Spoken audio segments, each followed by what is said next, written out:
Hello, base inspection. Ma'am, arrest. I see, you have trees. That's good. I love trees. Oh, thank you. Ooh, rocks. Rocks are great. Love this. 5 out of 5. Would graze again.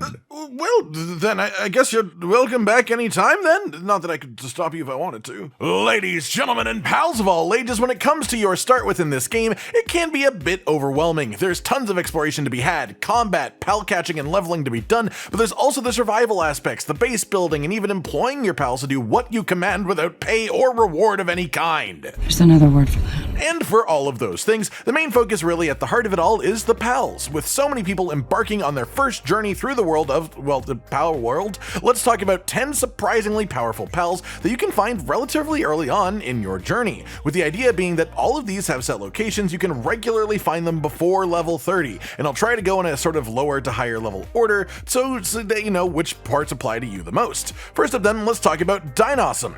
On the very first set spawn location that you get when you first get into the game, literally north of the very starting spot right by this lake here, a Dinome will spawn. It's generally around level 15 to 17, which is of course very high for your starting level when you're first in this area, but there's no harm in just popping a ball at it because you might get lucky with a good back throw. It's possible. That said, you can always come back at a bit of a higher level and take it down around level 10 to 15. It's still more than good enough to be worth it even then, and this is the earliest reliable spawn for this pal. Dinome then is just generally quite strong early on. It has good stats, it has some high power attacks like Seed Mine, and it's also part dragon, giving it access to super effective moves against dark types, which is rare to find early on, not to mention that it also has level 2 planting and lumbering as a base worker, which are both incredible to have at an early stage of the game. Second up then is Fox Parks. This fiery little rascal is pretty much just found in every starting area of the game, really quite common, but if you catch one you may underestimate its power until you unlock and craft the Fox Parks Harness Pal Gear Huggy Fire. What this does is unlock its special ability, which allows you to literally pick it up and wield it for a flamethrower attack for a short period of time before it goes on cooldown for a bit, but for whatever reason,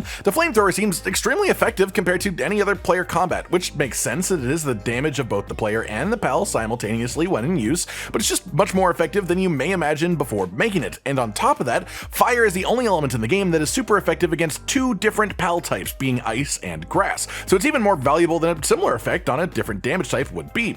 Then third today we have Vixie. This is a slightly rarer spawn, but again just generally around the starting area, especially the original starting island. Once you have actually started to move a bit west, they're pretty common to find there. These little squirrel guys are of course pretty unassuming, but they have a very special little mechanic where you can actually stick them in the farm module and they will get you some stuff that you won't find anywhere else. Well, at least you won't get farmed from anything else, because they're actually quite good at just digging up random stuff. While most pals when farmed will give you some of their sensible materials, such as chickens giving you eggs, sheep giving you wool, things like that, Vixie will instead dig up actual items, including pal balls, literal gold you can use at merchants, and even arrows to feed your bow and crossbow supplies long term until you get to the gun stage of the game at least, so having at least one of these in your farm can actually really boost you quite a bit in a number of ways. Fourth up then is Mozara. For a similar purpose as Vixie, Mozara is the only consistent way in the game to get milk. Of course you can just kill them if you really want, but it's much more effective to capture one or two and get them going in your farm early on. Milk is required as an ingredient to make cake, and cake is a required part of starting a breeding farm. So if you want to breed, you need a nice supply of milk to actually fuel the whole thing, and the only way to get a steady intake of milk is farming the cow pal. As far as finding them, they are mostly found on this landmass right here over here. It's not too far out of the starting areas, especially the southern starting area specifically, west of the original starting island, but much closer to the southern one, which you can go to anytime that you respawn for free. It's worth mentioning. Fifth then we have Nightwing. This is the first common bird type pal you can find in the game. It's not really limited in where it spawns, at least not starting areas. They can be all over the place as you can see here, and while as an actual combat pal they are just sort of alright, nothing crazy to write home about. Their main use is for traversal. At level 15 you unlock the ability to make a Nightwing saddle, which of course lets you literally ride this bird, which will then unlock for you flight as a mechanic. Flying on Nightwing of course is a similar literal speed to sprinting on the ground at least, but it of course lets you traverse freely in vertical areas like up cliffs, as well as across even entire oceans, as it takes 0 stamina for Nightwing to just glide at ground level, including over water. here. Basically, this is just a massively important traversal tool in the form of a pal, and while you get other flying pals you can ride later on in the game, this is the earliest one that can fill that concept and that slot.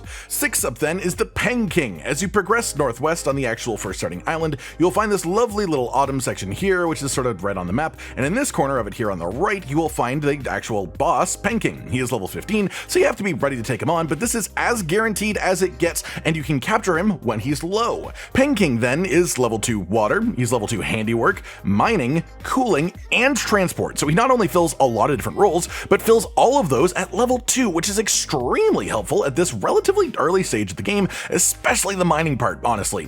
7th then today we have Daydream. This pal only shows up at night, but it will spawn even in all the starter areas when it is night. Its power level isn't really crazy on its own, but once again we are going to craft some pal gear to actually show this off properly, because pretty early on you can actually unlock and craft the Daydream necklace, unlocking its special ability, which essentially makes all Daydream that are in your party just be permanently active. They will follow you around, even if you have another pal out, they will attack when the player attacks, and importantly, they are literally immune when following you in this way, which means by doing this you essentially just add their damage to player damage as they attack when you do, and at no danger to the pals themselves either. So again, this is just extremely strong as an effect, and while later pals can also have the necklace pal gear, this is the earliest one that you can find, and taking advantage of it will do a lot of good.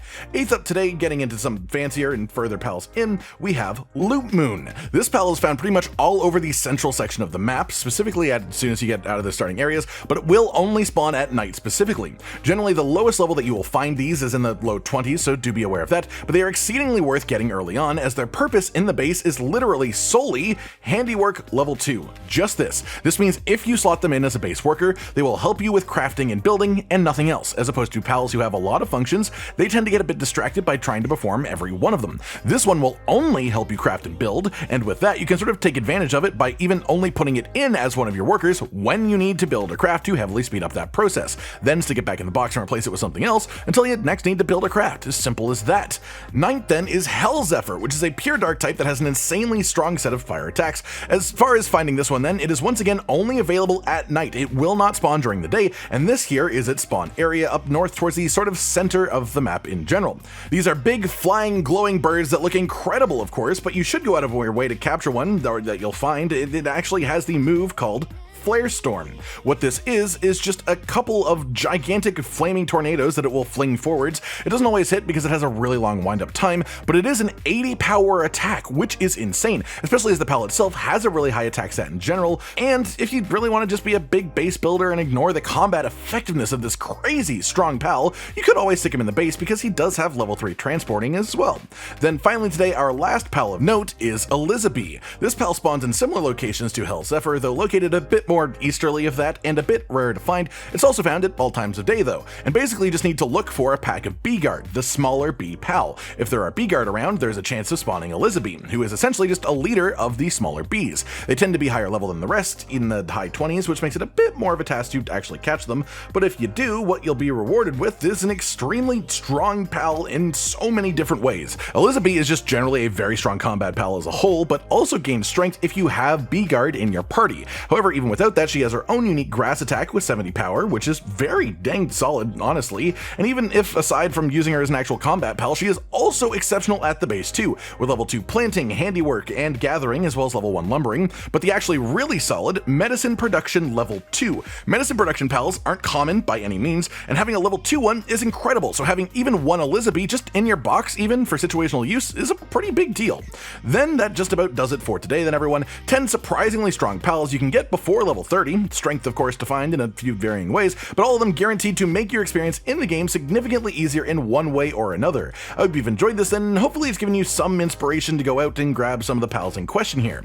Like if you liked the video, subscribe to the notification bell for more, and most importantly, ladies and gentlemen, until next time, stay sweet. Josh, Cotton, and Hollow with the videos, dropping the humor like a hammer on your tippy toes, bringing entertainment on a daily arrangement to take our insanity and turn it into entertainment. Yes, I said entertainment twice, to reiterate that it is nice to look into your faces on a mostly daily basis when you let us in your homes to make the whole world a stage. Goodbye.